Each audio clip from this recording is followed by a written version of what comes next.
Good morning, everybody. This is Rama on Writing's webinar about the business of writing and publishing, coming to you live from a beautiful, I think it's beautiful, it's still dark out here, Kailua Kona, Hawaii. As you can see, it is very dark, and I am very thankful for the Kona coffee that's sitting right next to me. It is just after 6 o'clock in the morning. Today's webinar, I wanted to talk about website development, and then after I thought about it a little bit, I thought, well, I should really expand it to the web. And the reason I thought that is that this week Tom Carroll set up a new Facebook page for us to communicate together on. And this Facebook page is called Rama's Author Alliance. And even though it has my name, I didn't set it up. But the goal of this page is to provide a place where we, the authors that show up on these webinars, can communicate ideas with each other. We want to keep away from, a place to promote your book per se, but at least initially, we want to kind of keep a tight group and just share ideas and progress and successes, and let it go from there and see how things develop. Tom is kind of the administrator at this point in time. And so after this webinar or during this webinar, if you want to go to Facebook and like the Rama's Author Alliance page, that would be a very helpful thing for us to get this thing rolling. And I want to thank Tom Carroll for taking the initiative. As I've mentioned in the past, coming out of the retreats, we always have a lot of authors that say, "Oh yeah, we want to set up a Facebook page for this retreat and this group and stay together and do webinars and yada yada yada." And when it comes down to actually doing it, the people that say they want to do it never fulfill on that.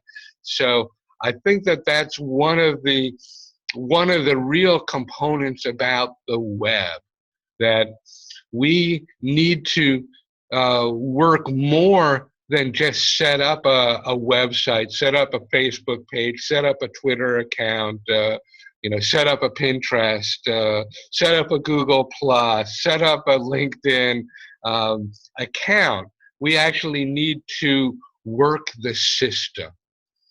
And that was, one of the main components that I wanted to talk about a little bit with the web. When I took over this job, 3.5 years ago, there was and I think that this was almost endemic of the authors that were in our program.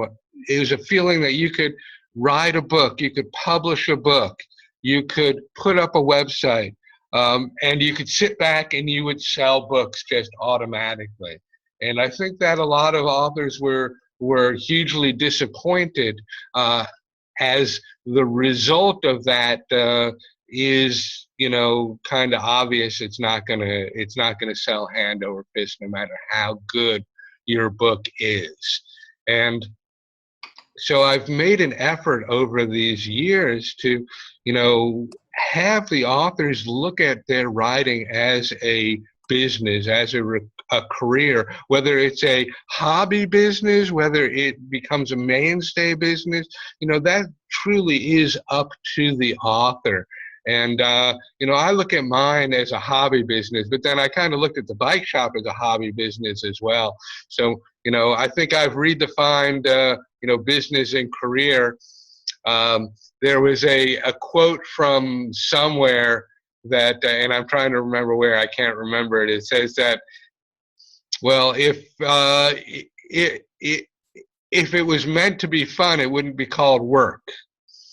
But I've really spent my time redefining that in my life and making my work a fun experience. And I think that that's one of the missing components many times with our authoring, our writing, our promoting, our publishing. We lose sight of the funness behind it. Sure, it is fun to write those books at the retreat. That's really a cool experience for many of us. Um, the publishing is another story. Most of the authors don't really enjoy, and I think it's, they make it into something that isn't a fun experience, and then promoting the book, except for Deb McTiernan, I think that the rest of us don't have the level of fun that we initially brought into these projects, and the joy behind it. And I think that that's one of the missing components, because we all know that joy is contagious. So if we are very joyful in our process here, we're going to attract attention from the people that want a little more joy in their lives, regardless of whether our book is a joyful book or not. That's not what I'm getting at. I'm really getting at the process. Okay, so I've deviated a little bit between web and joy. You know, one of the main questions that comes regularly when someone enters in the Publish Now program is, well, I already have a website about my business. Can't I just put my author stuff right on there, and wouldn't that be easier? And my answer always is, well, yes, it would be easier, but no, it's probably not the best, the most productive way of getting yourself out there. In most cases, when we have an existing website, we have taken the Rama approach to the website, and we update it once a decade, whether it needs it or not. And I think that I've learned this, and I probably have known this all along, but never applied it. One of the keys with the web is to continually update our website. The easiest way to do that is with a blog or a forum. And the reason behind this, and you've heard me say this over and over again, and I'm going to say this a million times in our next webinar because that's on blogging.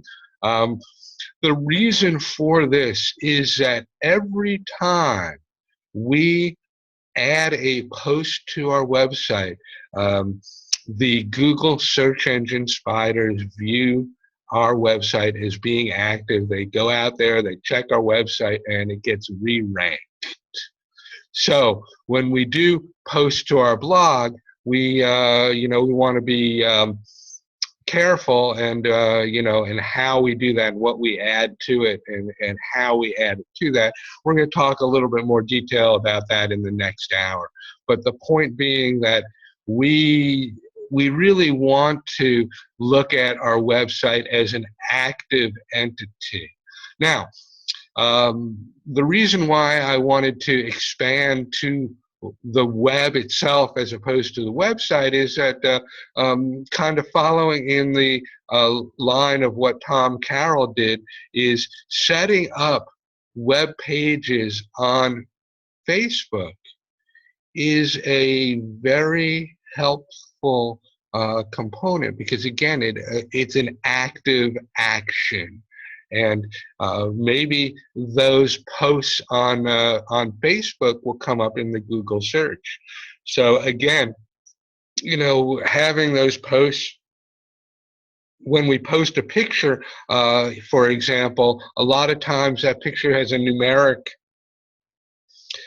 name, and we can change that name to being a more fruitful name relating to who we are and what we're trying to achieve. And in doing that, that has a lot of legs that aren't achieved when we are used as numeric names for our pictures. So we want to look at our goals with the web, and perhaps even put a cheat sheet up near our computer so that we're constantly reminded of some of the keywords relating to our many interests. And sometimes, sometimes our web presence is not only related to our book topic. It could be related to interests that are greater than our book per se, and that's okay. It's attracting, uh, uh, people. It's attracting, more activity. It's expanding our footprint. So we don't necessarily care how they come to us. Okay, once they're in the door, we have a responsibility to engage them, become friends with them, show them who we are on a personal level. And in doing so, we may attract them to checking out our products, whether it's a book, a service, a CD.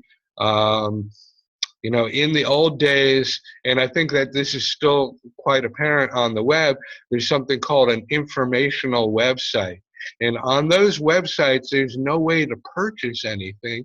And in many cases, there's very little, ways to contact people and join those lists. I think that that's one of the big flaws that many of us incurred early on with the web, is that we weren't smart enough to put contact information up and find a way to get people on our list.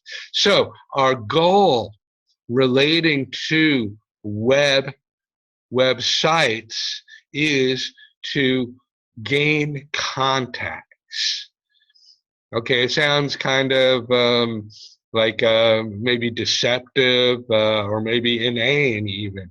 But one of the real important goals is to have that contact list grow. And I post many articles to my Facebook page, Promote Your Book Now, about growing your email list. Because email marketing is how the big boys make a living online. And even though we're not big boys yet, that doesn't mean we can't be, because all those big boys started out right where we are now. And, so we can take a page out of the book. We can look at how they've grown. And that's one of the things that I mention continually, is that, hey, it is real helpful to get on a number of lists, of some of these big people like Michael Hyatt, Dave Risley, Joe Vitale, Steve Harrison, Amy Porterfield. I mean, these are there are many people out there that have cracked the web to be able to make a six-figure income. And of course, that may not be our goal per se. I don't think any of us would not take that six-figure income if it came our way. So, we do need to take a look at what our goals are. And, I regularly talk about planning and goals, but I really don't say it that we need to have goals for our web presence, whether that's our website, whether that's our social media, whether it's our email marketing. We would all benefit greatly from knowing where we want to go. Now, one of the initial components with our website, and I think that this is a confusion that we all face at the beginning, and I'm not sure if if our presentations, meaning the Tom Bird presentations, help here or not. One of the things that Tom talks about is that we want to have a website so that we can promote our book and we can sell our book. And so we all think, oh, I have to get a shopping cart together. I have to do all this stuff on my website so I can sell books. And in reality, I've kind of moved away from that concept and those components a little bit. I do not recommend shopping carts to the authors initially until they have more than one product to sell. I think that that incurs an additional expense that we don't recover from for a while. So I'm not sure how productive that is. But one of the things that I've realized about the web and websites in particular is that it benefits us from knowing what our keywords are. The keywords are what is the guts of our web presence, and the keywords is relating to the SEO or search engine optimization of this whole process. And this takes creativity. Okay, so this is allows us to bring our creativity that we started with when we wrote this book into another realm. And it does take some knowledge, some learning. It does take an effort to figure out what our keywords are. And this was a while back now. I posted another article on Promote Your Book Now of a $10 offer to get a way of getting keyword lists.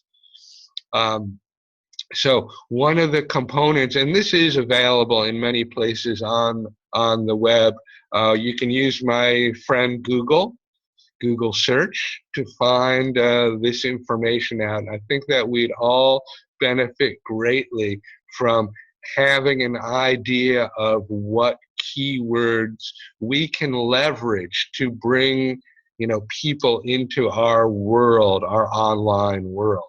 And bear in mind that those keywords are connected to our book, but they're really connected to our platform, our author identity that we want to create online.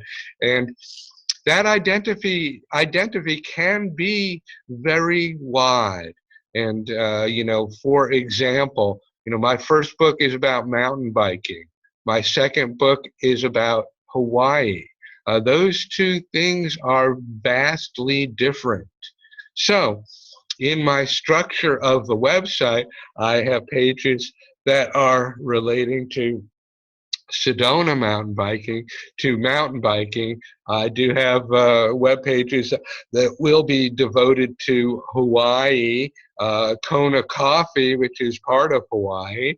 I also have an identity as working with authors as a publishing consultant. I do side jobs and help authors format their books and stuff like that. So my online identity takes many hats.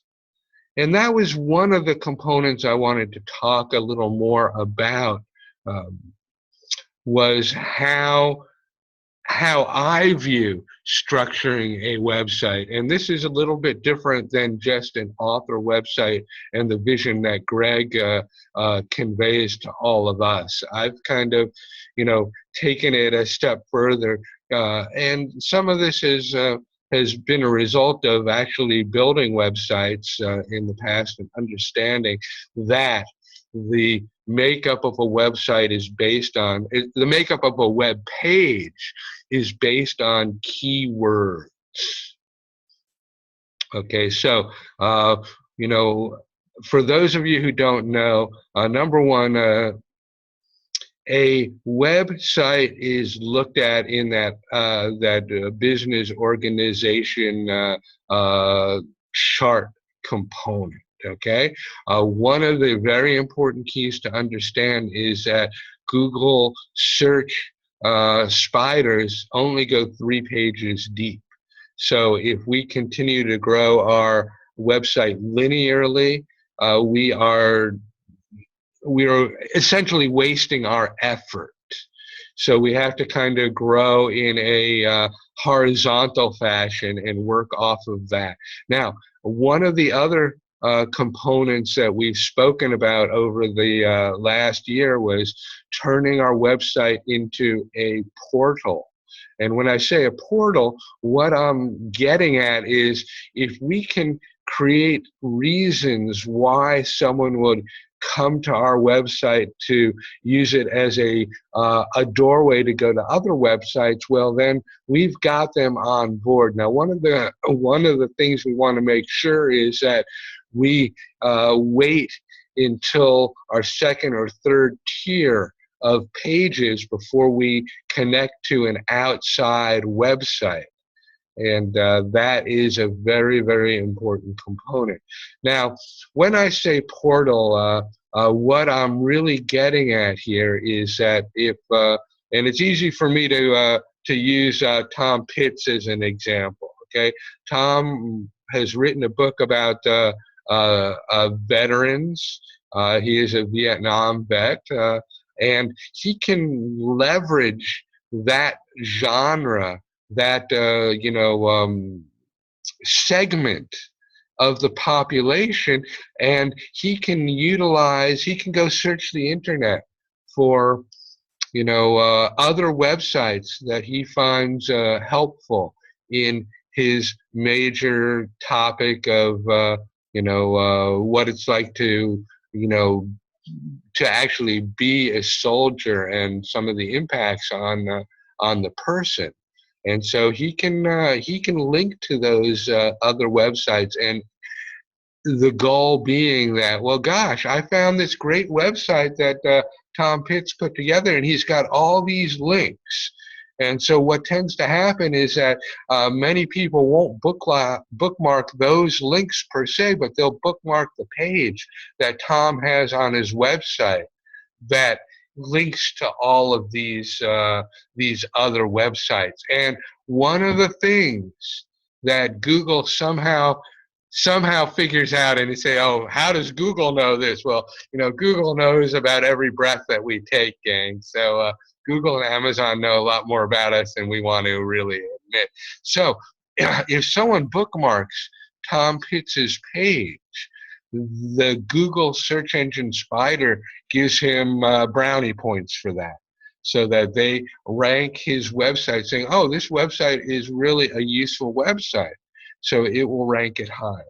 So one of those components that we may want to include in our website is a links page. And one of the things that I advocate is that if you link to someone's website, it is a great thing for you to communicate with them and say, hey, look, I just created this website about Vietnam vets, and I'd like to link to your website. How about linking back to my website from your website? Okay, that's called a backlink. And again, if we're successful with that, then the Google search engine spider gives Tom Pitts more brownie points. Okay, so it's a way that we can gain traction on the web. And what Google is looking for is two things. One, that the website is active with updates, okay, posts to the blog per se, adding pages, whatever actions we want to take. And two, that it wants to rate our website as a helpful website for others. And so if we can leverage those two components, then we will rise in the rankings. And one of the things that Greg includes in our websites, and this is a great thing, but it's only great if we actually utilize it, is something called Google Analytics. And it doesn't have to be Google Analytics. There's other analytic components or software plugins that we could utilize, but the concept is analytics, so that we can determine where our traffic comes from. And if we see a trend that, gosh, if I post about dogs on my website, I get a lot more traffic. Well, it's a no-brainer for us to say, well, gosh, I'm going to devote some more time and effort to posting about dogs. Okay, so sometimes the things that we post about, just randomly, can bring fruit to our plate, so to speak. So we want to utilize our Google Analytics, not just have it.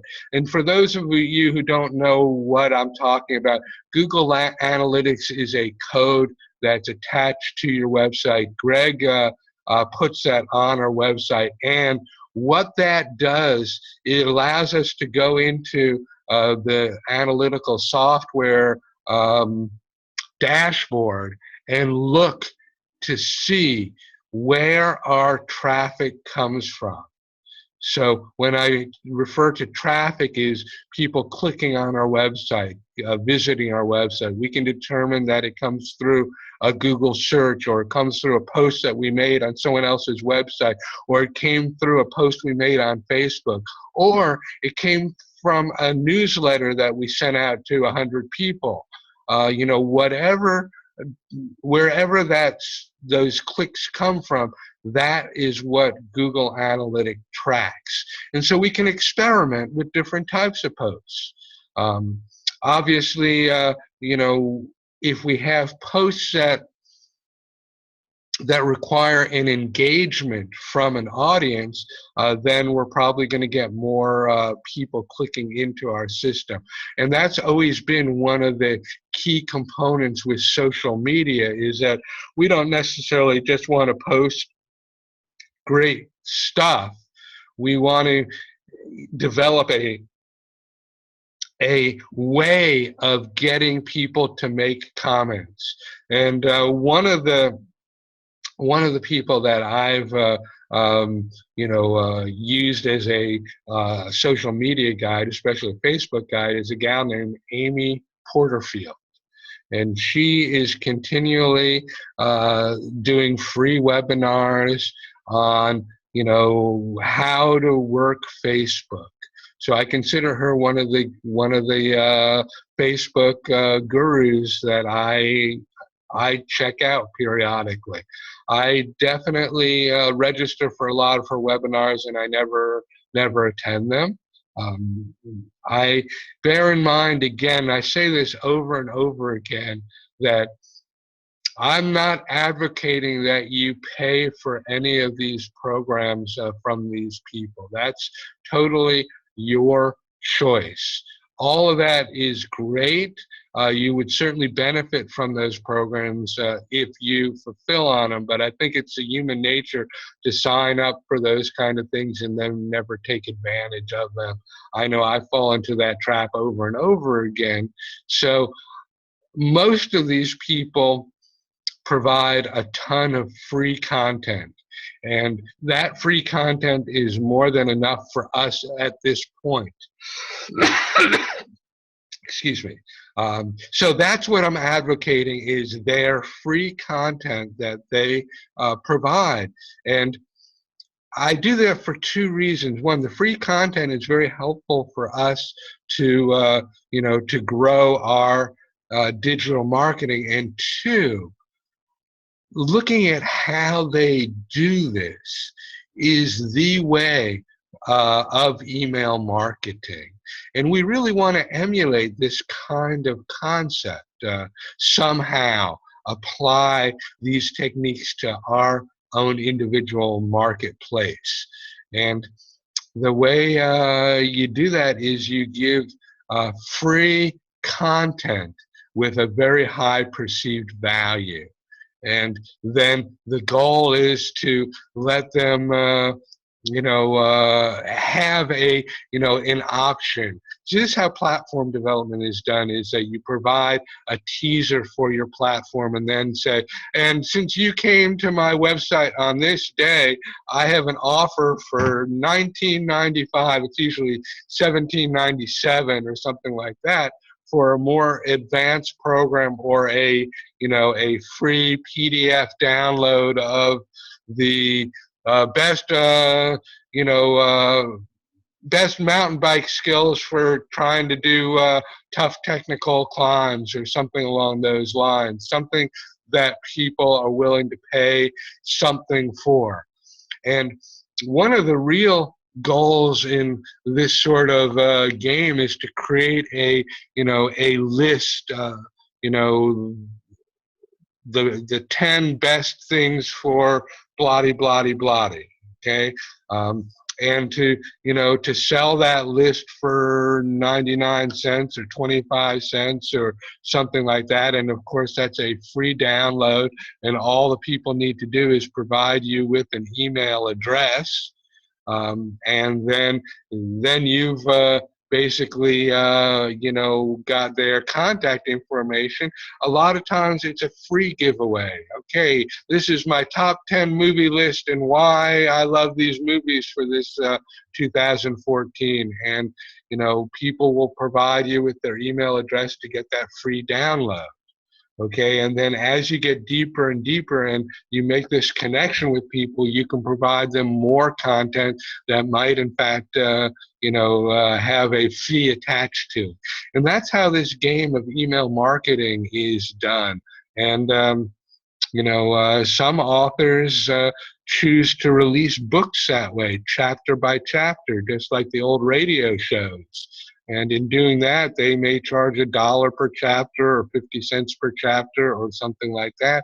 And so they develop a way that they can earn some income as a result of their email marketing. Okay, now, some of us revolt against the email marketing concept and earning income. And we need to grow up with this. I know Tom Bird sometimes has some bad taste in his mouth on how some of these email marketers work. But as I say, we're not here to live an altruistic life, to give everything away for nothing. Okay, and it's easy to fall into that trap, and to and maybe at first it's a good approach is to give stuff away for nothing. And I remember not that long ago there was a gal who was doing her book launch, and she wanted to have a workbook that the customers would get in addition to her print version book.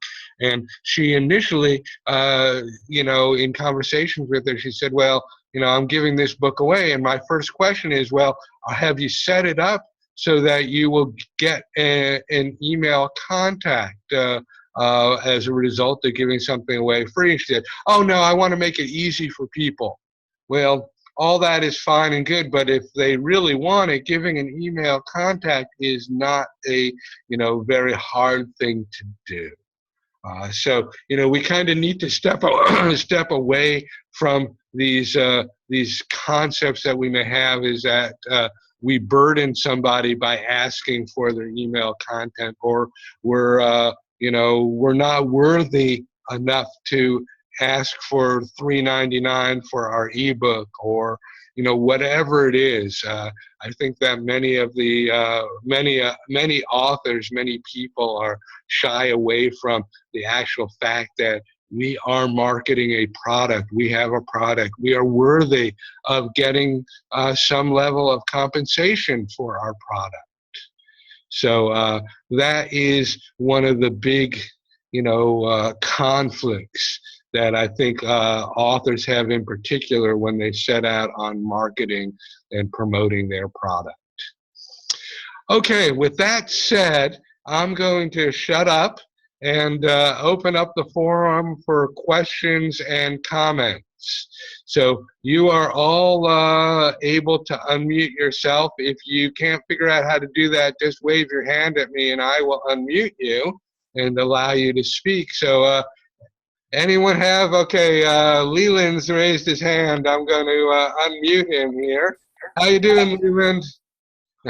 Morning, Rama. So I take it that you guys are back in Arizona now. Yes, the last 3 weeks. Back in the promised land. So Leland is just at the point of getting his book available. We've had a few glitches along the way here, and I hope to have those solved up. I've given your formatter the upload information, so he should be able to upload directly to your account. So keep your eye on an email coming from CreateSpace on a change in your status. Okay. All right. Do you have any questions or comments?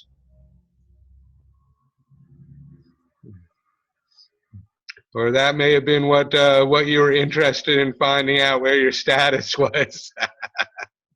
For those of you who don't know, Leland's projects are a lot different than what most of us have done. Although I think there are a few of you that might be interested in emulating the type of thing that he has done. Leland has written 5 kids books. He has found illustrators. And he did an incredible job of finding illustrators that could create his pictures for him at reasonable prices. So, even though he looks like a mild-mannered Clark Kent kind of guy, he's got some business sense, in there, because I tell you, artists can charge quite a bit for their work, and he found people willing to do illustrations at an incredibly good price. And he's created 5 kids books, full color. And of course, whenever you're working with a color content book, there usually is some, formatting glitches that seem to occur. And I think that we've learned some lessons, and I hope to be able to pass some of those lessons on to some of my other authors that are doing the same sort of product. The component about color printing is that in order to do a color print, even if you had one color page in a book, they need to run that on a whole different press, printing press, so to speak, or copier, or whatever they do. And so every single page has an additional cost compared to a simple black and white component. And that can make your book somewhat more expensive per page. And so that's what we're dealing with Leland. We did get our upload in, but there were some bleed components, which essentially means that his writing got too close to the edge. And I'm kind of surprised that our formatter didn't catch that. But there are several print-on-demand companies, and they probably each one have a slightly different spec for that. So, hopefully we'll have that taken care of. If you don't have any other questions, I think Tom Pitts has unmuted himself, so he may have a question. I'm going to mute you back up, Leland, unless you have another comment. Okay, Tom, what's up? Okay, when you said more than one Facebook page, okay, I've got my regular personal page, then I have the fan page. Can I make more fan pages to take a different interest? Absolutely. Or can I have? Go ahead. Absolutely, and this is a really good question, Tom, and I'm glad that you brought this up. And we may wind up by utilizing the last amount of time in our webinar to talk about this kind of thing. You can essentially set up as many pages on Facebook as you want. The only stipulation, I think, is that you have a personal page set up, because it all kind of flows from that component. So in doing so, for example, I have my personal page, Rama John Kogan. Okay, I have a Sedona mountain biking page, which I rarely post to because I haven't really gotten into my promotion.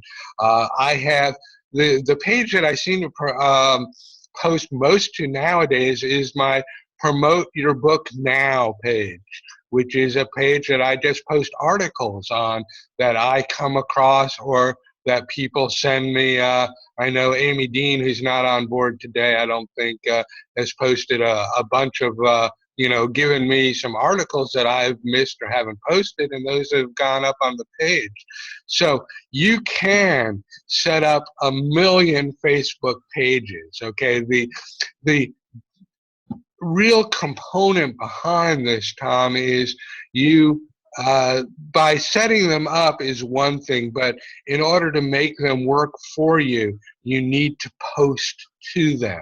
Okay, and otherwise they're not going to attract any attention. And one of the things that Facebook does allow, and this is kind of interesting, I've experimented with this a little bit with another page I set up for Tom, which was called the Author University. There are ways that you can pay some money on a weekly, monthly basis to get your page out there more. And Facebook used to do this. I don't know if they do, but they used to have a lot of giveaways, essentially. Here, we'll give you $25 of essentially Facebook advertising credit if you accomplish this goal or that goal or something like that. So they may still be doing that. Bear in mind that Facebook's goal behind that is to get you to spend the $25 credit and see a growth in your page and say, gosh, I want to continue this. So I pay $25 a month or $7 a month or whatever it is to Facebook to be part of some kind of pushing of our Facebook page. Okay, I think that it's That's actually a very inexpensive way of attracting more likes or fans or friends or whatever. All that is fine and good, but unless we find a way to engage them and ultimately get them to come to your website or purchase your book or, write you a review or whatever it is, it's somewhat like an exercise in futility. And I think that this is really an important concept for all of us to grasp, that it is fine and good to collect friends, likes, fans, but we kind of need to search through and find a way that we can gain their attention to the point where they will ultimately purchase our book, our ebook, write us a review, tell their friends about us, whatever it is. And this goes back to what I initially said, is that we would all benefit greatly if we set, numerical goals relating to our web presence, whether it's adding 5 new likes to our new Facebook page a week. So we get started, and then ultimately the next step is, well, once we've gotten that rolling, well, okay, I want to get, one of these, one comment a week on our Facebook page. And, one of the things that Amy Porterfield mentioned is that if someone were to comment on our blog, comment on our Facebook page, comment somewhere in our system, if we actually respond to that comment, we are creating a more of a presence. Okay, because people love, if they make a good comment, they want recognition about that. And so if we recognize them, they're going to comment again. And someone else is going to say, hey, look, Tom Pitts, commented on the comment. I'm going to comment now because he's really engaged with this topic that he's got started. Okay, so, these are some of the main components to, gaining a presence in the web, something that is rather important, gang. So we want to move ahead with those sorts of things. If there aren't any comments, I'd love to shut down, run my recording, but it looks like Tom Carroll has unmuted himself, so we'll let Tom go. Tom, what's your comment? Okay, well, quickly, I just want to reinforce what you've been saying about using the Facebook boost option. Karen and I did that for silkshimmers.com this past week. We reached, I'm not exactly sure what reaching means, but reached 3,500 new people. And just as you say, every time we got a like out of that or a clear name of someone who had viewed the page, I went directly to their page, thanked them there, and thanked them in the name of Silk Shimmers at Facebook, and that dropped a link in on their Facebook. And then often, when I couldn't do it when I had the ad up there because I didn't want to bury it, but I thank everyone personally who likes the page, and that gives them that little bit of a pat on the back. That's just as you say, we all appreciate, and reinforces Bill's relationship. So it does work. We had a bump in sales and an increase in likes of the page. Highly recommend the process. We spent $35. It was money well spent. We made it back in the first 2 or 3 days. Thank you, Tom. Now, the next thing for you to figure out, because there is a way you can keep that post high on your page. There's a way of doing that. I don't know exactly how, but I remember seeing a procedure for that in Facebook. So check that out, and then you can keep the posting going on that particular page and still keep that ad as the top post on it. Well, we probably could do that. I wanted to follow it on with a succession of brand new ads. We have new products. So either keep a good post up there that you've advertised or follow it with a succession of new ones. You have to add some money to the kitty each time, so why not do a fresh ad? Sounds good. Hey, Lynn, I see that you've unmuted yourself. Do you have a question or comment? Well, you had mentioned to me in Sedona the Amazon Author Central page, and I looked at those, and it wasn't quite as easy to start that as I had originally thought, and I'm wondering, do you think that creates enough attention to make it worth it? Oh, absolutely. And for those of you who don't have this set up, the Amazon Author Central page is a web page inside of Amazon. It is a very useful component, and it's a necessary component. Lynn, what I would do is I would go to the list of best-selling authors off of Tom's website, and I would look at their Amazon Author Central page, okay? Those pages have been optimized by Denise Casino that runs that program, and she is a wizard at setting that page up effectively. We can all set it up on our own, no doubt, but everything has a learning curve. But if you emulate what Denise did, you will gain a lot more traction than if you just go about it without really knowing what you're doing, okay? Which Tom's page has that? That would be Tom Bird. Oh, thank you. And, Denise, I think there's a new page that is just coming up and may have come up or may be coming up in the next few days. Denise and Greg set up a new best-selling services, best-selling author. I'm not sure exactly what it's called yet, but they set up a brand new page that should have a list of all those authors that have become #1s through a program. And those are the authors, Amazon Author Central pages that I would look at. So check it out. Thank you. What is that list? How do we find that, Rama? Should be on Tom Bird's website under best-selling authors, maybe something like that. Thank you. I'll make a note, and in my email going out to the group next week, my holiday Yahoo or New Year, probably after the holiday and for New Year's, we'll put the best-selling link, bestseller,